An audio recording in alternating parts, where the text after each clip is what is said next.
Lepas bismillah kami mulakan. Sajak pahlawan merdeka hamba dendangkan. Tugasan bertajuk Rundingan Kemerdekaan. Sejarah negara jangan dilupakan. Pahlawan. Jika hilangmu tanpa pusara, jika pusaramu tanpa nama, jika namamu tanpa bunga, penjajah mengatakan engkau derhaka, maka engkaulah pahlawan yang sebenarnya. Gemar seabad silam, Inggeris datang meredah Pahang. Bersama peluru, bersama senapang, membunuh, menangkap setiap pejuang.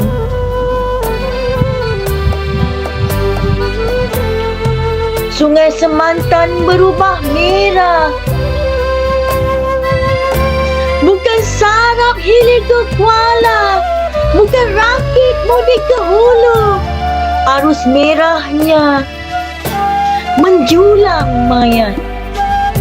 Pahlawan bangsa, pahlawan rakyat, 7 liang dadanya tersayat.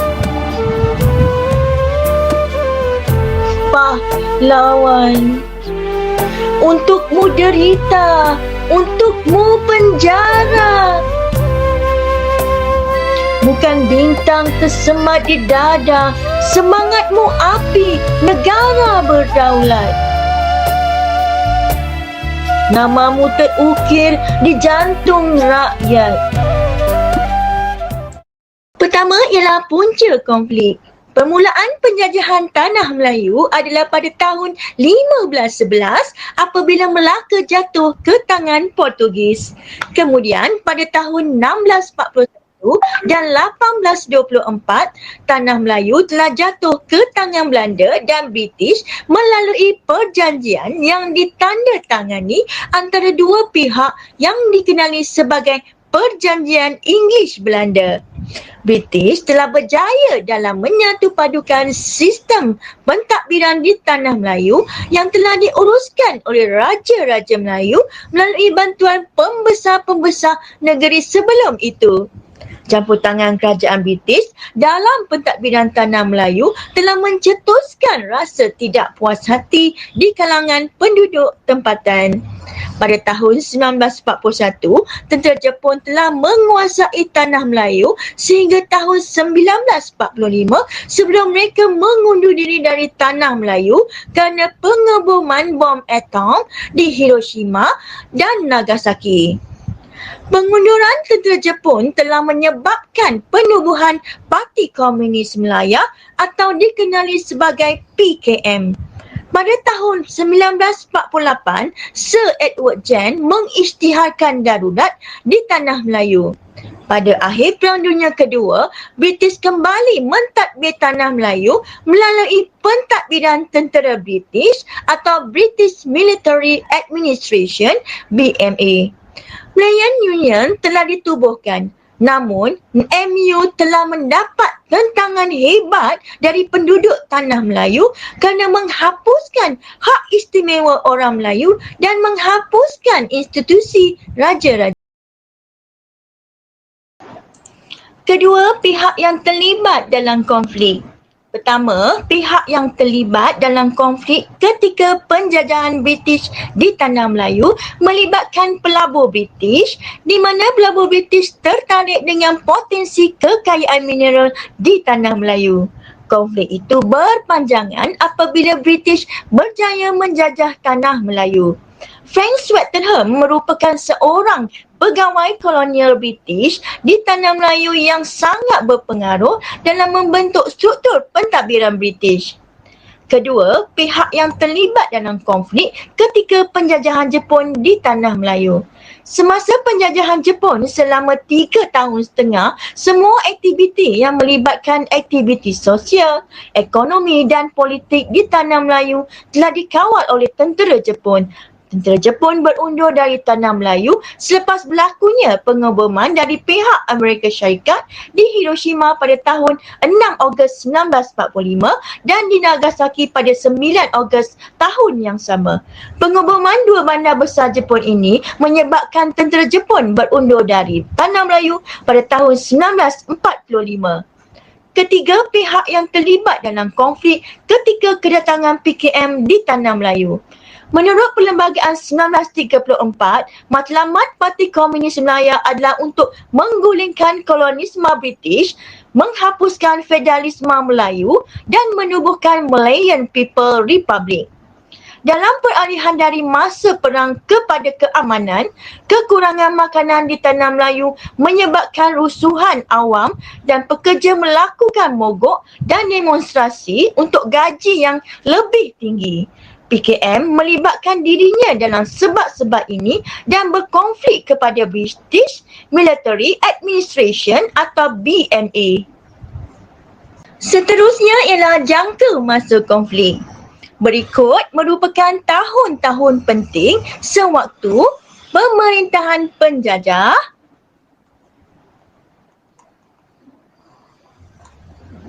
ketika Perang Dunia Kedua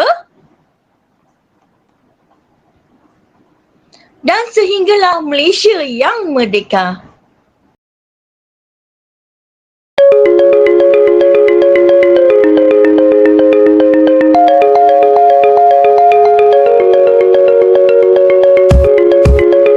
Proses perundingan kemerdekaan.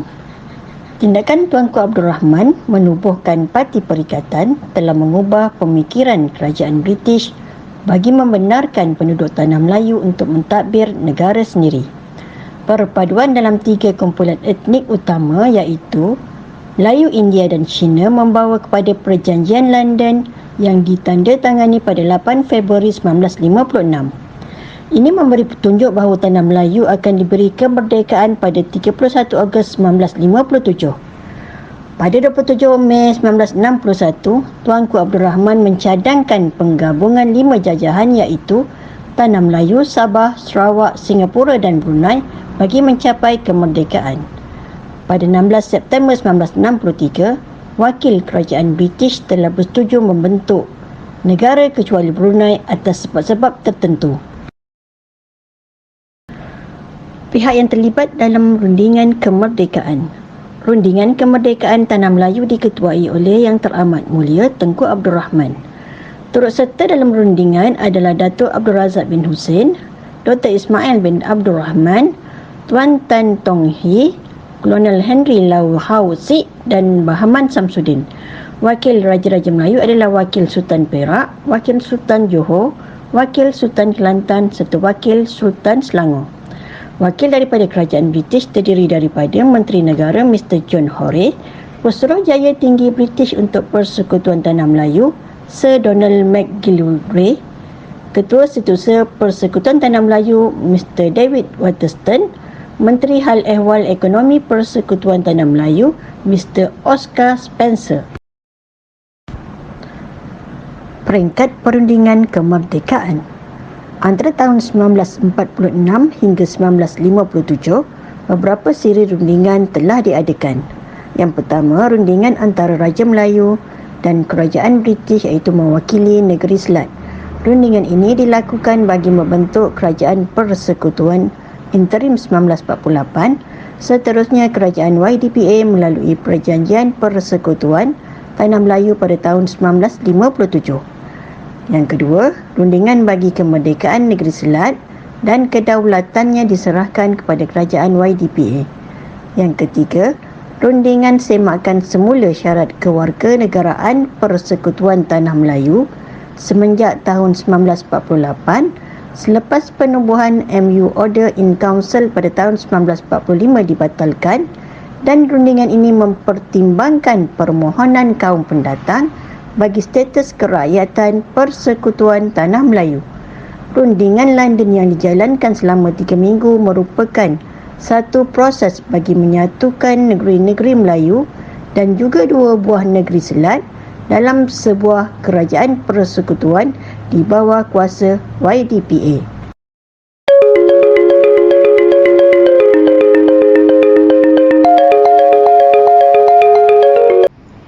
Cara pengurusan perundingan kemerdekaan. Barisan Raja Melayu telah berusaha semasa penggubalan Perlembagaan Kemerdekaan pada tahun 1956 hingga 1957 bagi menjaga kuasa perlembagaan dan juga status Raja-Raja Melayu. Perlembagaan utama mendedahkan Raja-Raja Melayu mencabar dengan kuat peruntukan yang terhad yang dimeterai dalam draft Suruhanjaya Red. Suruhanjaya Red bertujuan mengemukakan cadangan dan mengutip pandangan. Pandangan dan cadangan akan diberikan pertimbangan oleh Jawatan Kuasa Perlembagaan 1957. Draft prosedur Suruhanjaya Red dibawa kepada Dewan Perundangan Negeri yang bertindak sebagai badan penasihat diraja. Setelah Dewan Perundangan Negeri meluluskan, draft tersebut akan mendapat persetujuan Raja-Raja Melayu. Kandungan draft Suruhanjaya Red meliputi aspek strategi, taktikal, soal hubungan British dengan Tanah Melayu, hak keselamatan Persekutuan Tanah Melayu, perlembagaan negara yang akan digubal, hal ehwal pentadbiran, hal ehwal luar negeri, pertahanan, kewangan dan penubuhan Jawatan Kuasa Bebas Kemerdekaan. Seterusnya, jangka masa perundingan kemerdekaan. Rombongan ini diketuai oleh Tunku Abdul Rahman bersama beberapa wakil Raja-Raja Melayu yang lain untuk membincang dengan wakil dari Kerajaan British. Tunku Abdul Rahman telah menaiki kapal laut ke Pakistan bagi menggunakan waktu tersebut untuk bermesyuarat dengan wakil Raja-Raja Melayu. Seterusnya, Tunku Abdul Rahman menaiki kapal terbang dari Kuala Lumpur ke Singapura. Pada 1 Januari 1956, rombongan kemerdekaan ini telah menaiki kapal laut iaitu MV Asia telah berlepas dari pelabuhan Tanjung Pagar, Singapura dengan semangat kemerdekaan. Rombongan Tunku Abdul Rahman telah berhenti di Karachi, Pakistan sebelum mereka berlepas ke London dengan menaiki kapal terbang. Pada 14 Januari 1956, mereka selamat sampai di London. Persidangan meja bulat ini telah mengambil masa dalam 3 minggu yang berlangsung dari 18 Januari sehingga 6 Februari 1956. Seterusnya, fakta maklumat yang berkaitan.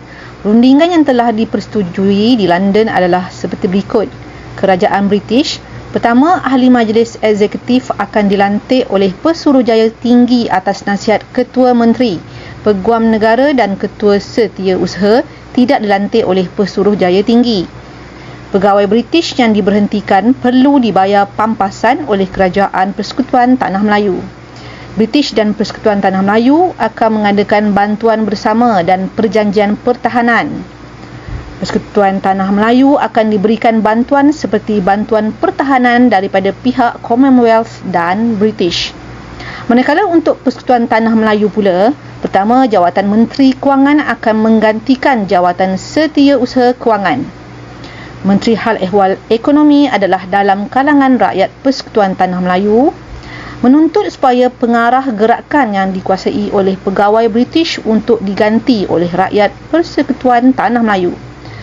Seterusnya, menuntut supaya kemerdekaan Tanah Melayu tidak lewat daripada 31 Ogos 1957. Yang terakhir, berunding dan berbincang mengenai isu berkaitan Pesuruhjaya Perlembagaan, keselamatan dalam negeri, kewangan dan perkhidmatan awam.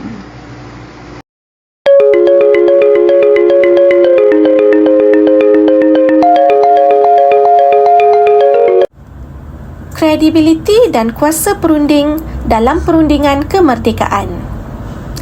Di dalam perundingan ini, terdapat perbezaan dari aspek bentuk perundingan itu sendiri. Walau bagaimanapun, prinsip kedaulatan di Tanah Melayu masih dikekalkan dalam perundingan ini.